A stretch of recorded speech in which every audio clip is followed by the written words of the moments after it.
తాకట్టులో ఉన్న బంగారాన్ని విడిపించి ఆ రోజు ఆన్లైన్ రేటుకే మేము కొంటాం. Sharma gold company.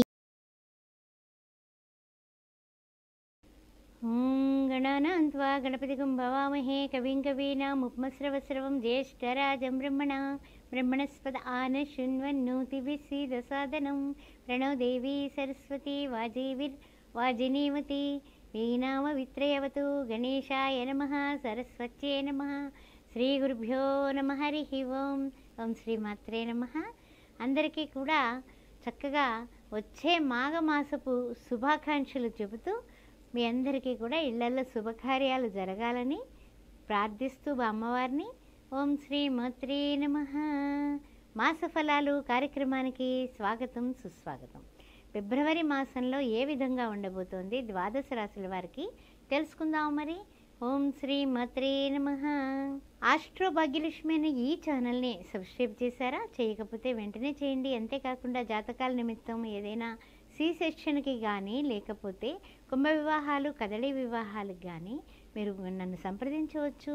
శ్రీ సౌభాగ్య మ్యారేజ్ బ్యూరో కూడా గత 16 సంవత్సరాలుగా మేము రన్ చేస్తున్నాము. దాని నిమిత్తం కూడా వివాహానికి పెళ్లి సంబంధాల కోసం కూడా మమ్మల్ని సంప్రదించవచ్చు క్రింది నెంబర్లలో. ఓం శ్రీమాత్రే నమః. ఓం శ్రీమాత్రే నమః.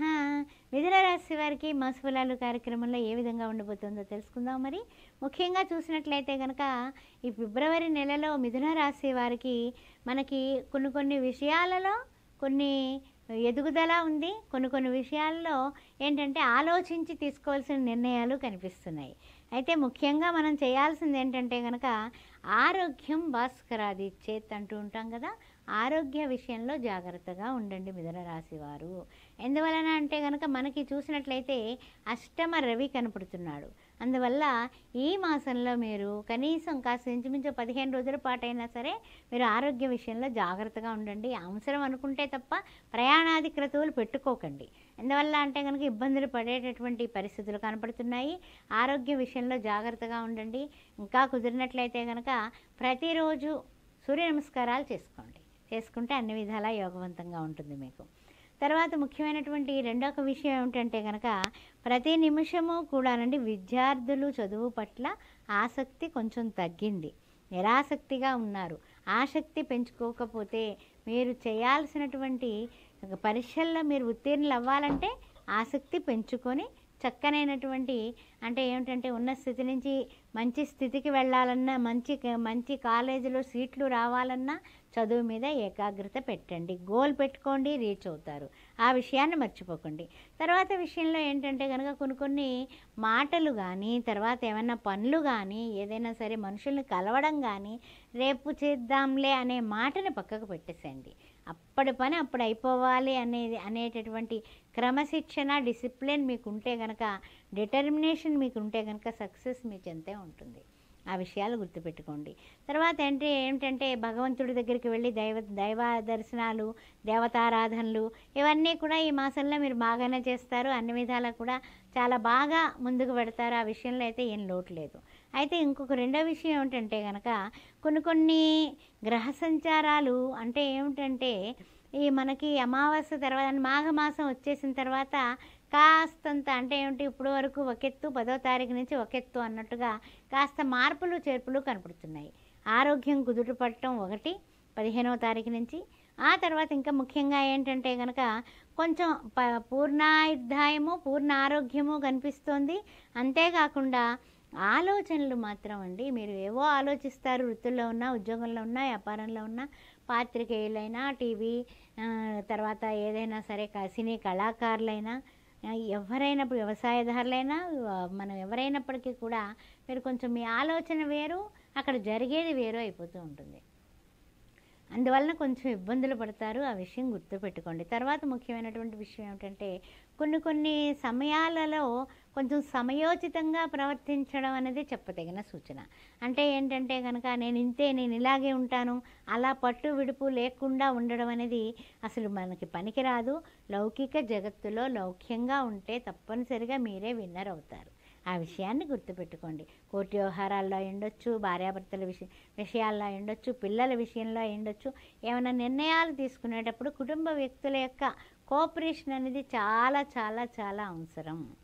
ఏకవాక్య పరిపాలనగా వాళ్ళు మిమ్మల్ని అనుసరించాలంటే వాళ్ళు చెప్పేది కూడా మీరు వినడం అనేది ఈ మాసంలో తప్పనిసరి.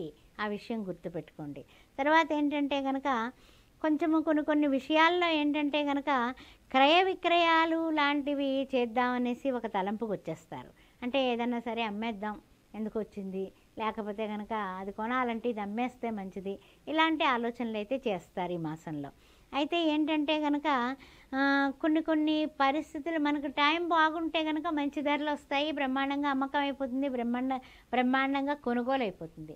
కానీ మన టైం అంతంత మాత్రంగా ఉన్నటువంటి టైం కాబట్టి కొంచెం జాగ్రత్తగా ఉండండి. డాక్యుమెంటేషన్ విషయం ఉండొచ్చు, ఏదైనా సరే రియల్ ఎస్టేట్ రంగంలో ఉన్నవాళ్ళు కూడా కొంచెం కొన్ని విషయాల్లో అన్నీ కూడా లీగల్గా ఏం ప్రాబ్లమ్స్ లేకపోతేనే ముందుకు వెళ్ళండి. ఆ విషయంలో జాగ్రత్తగా ఉండండి. ఎందుకంటే కొంచెం నమ్మించి మోసం చేసేవాళ్ళు కూడా మనకు తగిలేటటువంటి సూచనలు కనబడుతున్నాయి. కాస్త జాగ్రత్తగా ఉండండి.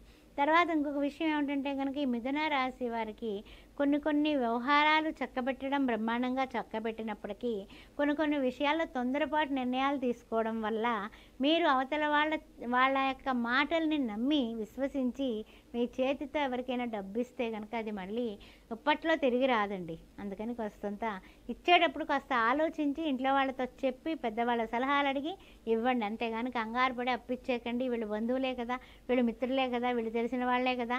అది తీసుకునేటప్పుడు చాలా తీయగా ఉంటుంది, ఇచ్చేటప్పుడు చాలా కష్టంగా ఉంటుంది. ఈ విషయాన్ని బాగా గుర్తుపెట్టుకోండి. తర్వాత ఏంటంటే కనుక కొంచెం కొన్ని విషయాలు ఆలోచనలు కరెక్ట్గా లేకపోవడం వల్ల మన ఆలోచనలే మనకి ఏమిటంటే పప్పులో కాలేసా అంటూ ఉంటాం కదా, ఆ విధంగా జరిగే సూచనలు కనపడుతున్నాయి.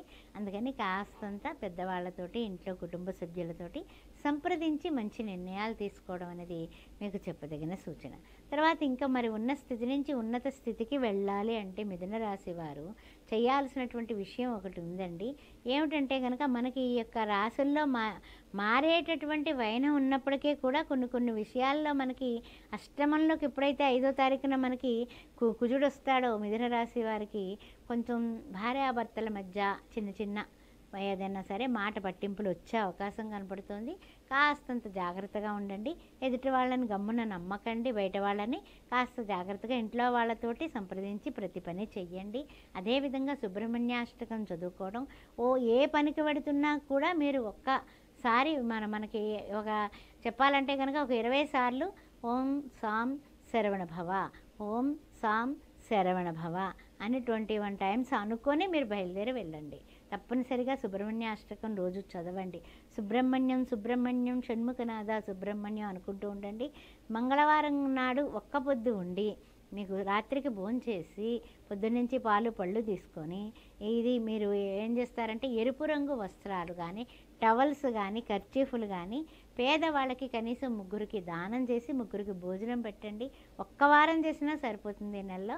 అది చేయండి. అన్ని విధాలా మీకు యోగదాయకంగా ఉంటుంది. ఓం శ్రీ మాత్రే నమః.